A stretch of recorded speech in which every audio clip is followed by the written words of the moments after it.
warahmatullahi wabarakatuh. Waalaikumsalam warahmatullahi wabarakatuh. Bahkan nama saya Muhammad Firdaus, saya selaku moderator akan memoderator dari kelompok 5 tentang manajemen memberi. Alhamdulillahirobbilalamin wabillahi wala muridina wadin wassalatu wassalamu ala asyrofil mursalin wa ala alihi washabihi amma ba'du. Yang terhormat Pak Padang selaku dosen mapel operasi.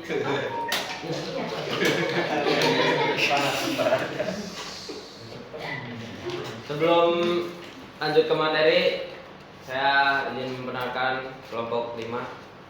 Perkenalkan, nama saya Yusuf Mana.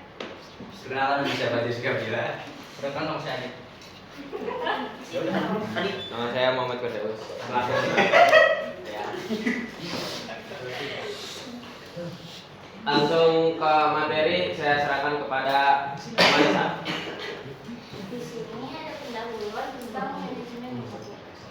Manajemen memori, meskipun harga memori diatur secara dramatis dan mengakibatkan ukuran memori pada mesin-mesin modern terus bertambah dan telah mencapai range 3 GB, namun bagaimanapun tak akan pernah ada memori yang dapat menampung seluruh program dan struktur data yang diperlakukan oleh proses-proses aktif dan oleh sistem operasi. Oleh karenanya, tugas utama sistem operasi adalah untuk mengatur memori yang meliputi tugas memasukkan swap in dan mengeluarkan swap out blok-blok data dan memori sekunder. Namun, 10 memori merupakan operasi yang lambat dan kecepatan relatifnya terhadap waktu siklus instruksi prosesor semakin jauh, tertinggal dari tahun ke tahun. Untuk menjaga agar prosesor tetap sibuk dengan tujuan efisiensi, maka sistem operasi harus dengan cerdik mengatur swap in dan swap out sehingga dapat meminimalkan efek input output memori terhadap kinerja. Dengan demikian, secara umum memori utama harus diatur sebaik mungkin supaya 1. Meningkatkan kualitas CPU sebesar-besarnya. 2. Data dan siklus dapat diakses dengan cepat oleh CPU. 3. Memori utama memiliki kapasitas yang sangat terbatas sehingga pemakaiannya harus efisien mungkin. Table of contents. Ada fungsi manajemen memori, teknik alokasi memori, manajemen memori virtual, masalah dalam manajemen memori, dan solusi.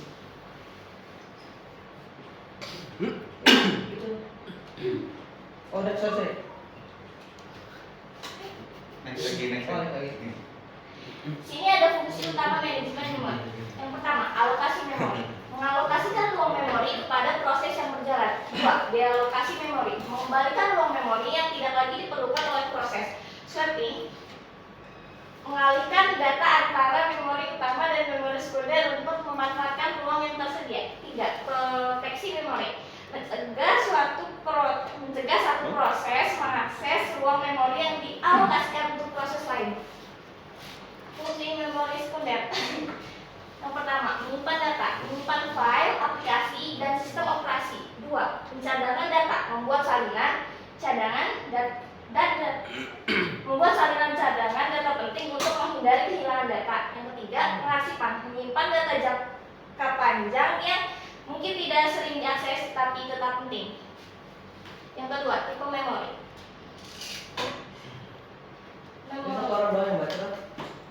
Di sini ada RAM, memori utama atau RAM. Random access memory adalah jenis memori yang digunakan oleh komputer untuk menyimpan data dan instruksi yang sedang diproses CPU.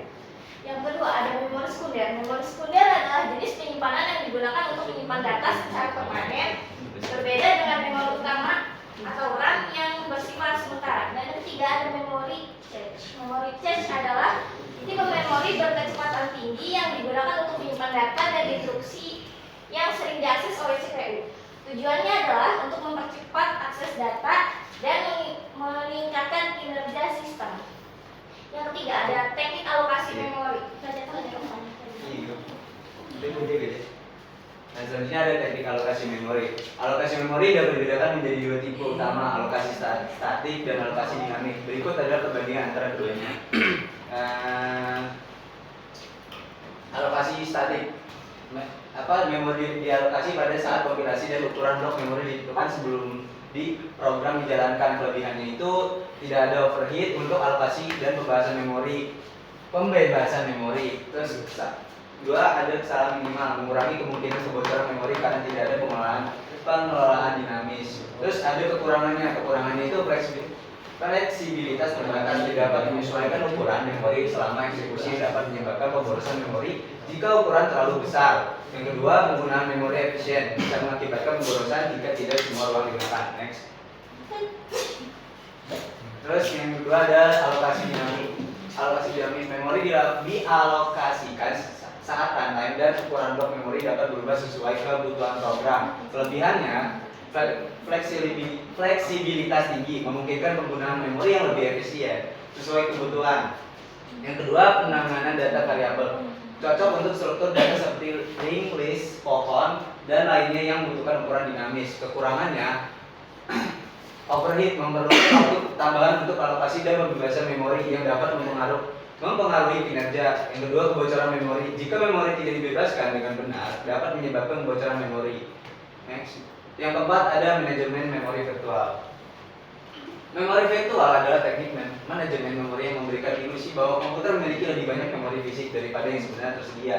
Ini memungkinkan sistem operasi untuk menggunakan ruang disk sebagai ekstensi dari memori utama atau RAM. Berikut adalah konsep-konsep kunci terkait memori virtual. Memori virtual memungkinkan program untuk menggunakan alamat memori yang lebih besar daripada jumlah memori fisik yang tersedia dengan cara menyimpan data yang tidak aktif di disk. Yang kedua, fungsi utamanya ekspansi memori, memberikan ruang tambahan untuk program yang membutuhkan lebih banyak memori daripada yang tersedia di RAM. Terus ada isolasi proses. Setiap proses memiliki ruang alamat virtualnya sendiri yang mengisolasi suatu proses dari proses lainnya dan meningkatkan keamanan. Terus ada paging dan swapping. Yang pertama ada paging. Paging memecahkan ruang memori menjadi blok yang disebut page. Halaman ini dipindahkan antara RAM dan disk swap space sesuai kebutuhan. Terus ada swapping. Swapping proses memindahkan halaman antara RAM dan disk. Ketika RAM penuh, sistem akan memindahkan halaman yang tidak aktif ke disk untuk memberikan ruang bagi halaman yang sedang aktif. Next. Keuntungan memori virtual. Keuntungan memori virtual ini diajarkan oleh Aditya Pratama. Keuntungan memori virtual, efisiensi penggunaan memori, hanya memuat halaman yang diperlukan ke dalam RAM, yang mengurangi penggunaan memori secara keseluruhan. Kinerja, meningkatkan kinerja aplikasi yang memerlukan lebih banyak memori daripada yang tersedia secara fisik. Keamanan, menjaga isolasi antar proses, mengurangi risiko konflik data. Pengurangan memori virtual, overheat, pengelolaan memori virtual memerlukan waktu dan sumber daya yang dapat menambah latensi. Crunching terjadi ketika sistem menghabiskan lebih banyak waktu untuk memindahkan halaman antara RAM dan disk daripada menjalankan proses yang dapat mengakibatkan penurunan kinerja. Masalah dalam manajemen memori. Kebocoran memori adalah kondisi di mana program atau aplikasi gagal untuk melepaskan memori yang tidak lagi diperlukan. Akibatnya memori tersebut tetap teralokasi sehingga mengurangi jumlah memori yang tersedia untuk program lain dan dapat menyebabkan penurunan kinerja atau bahkan crash.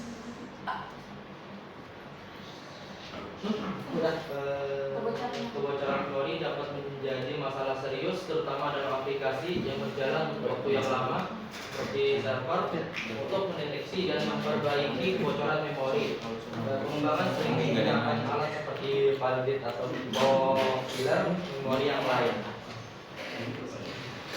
Solusi.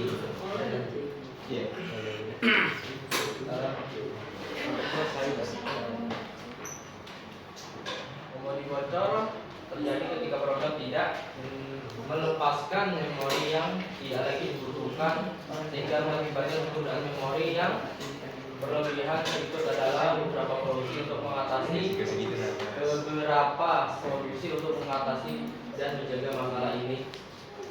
Yang pertama ada identifikasi sumber masalah.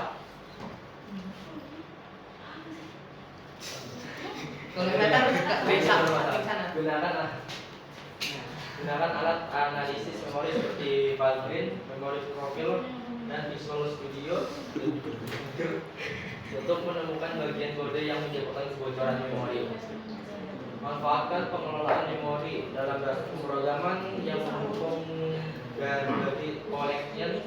Pastikan objek yang tidak digunakan lagi dapat dibersihkan oleh pengelola memori. Uji kinerja secara rutin. Lakukan pengujian secara berkala untuk memantau penggunaan memori. Ini akan membantu Anda mendeteksi kebocoran lebih awal sebelum menjadi masalah besar. Next. Selanjutnya ada bagian sesi tanya jawab. Oh iya. Selanjutnya ada sesi tanya jawab. Apakah ada yang mau bertanya? Dipersilakan. Ada bau Windows.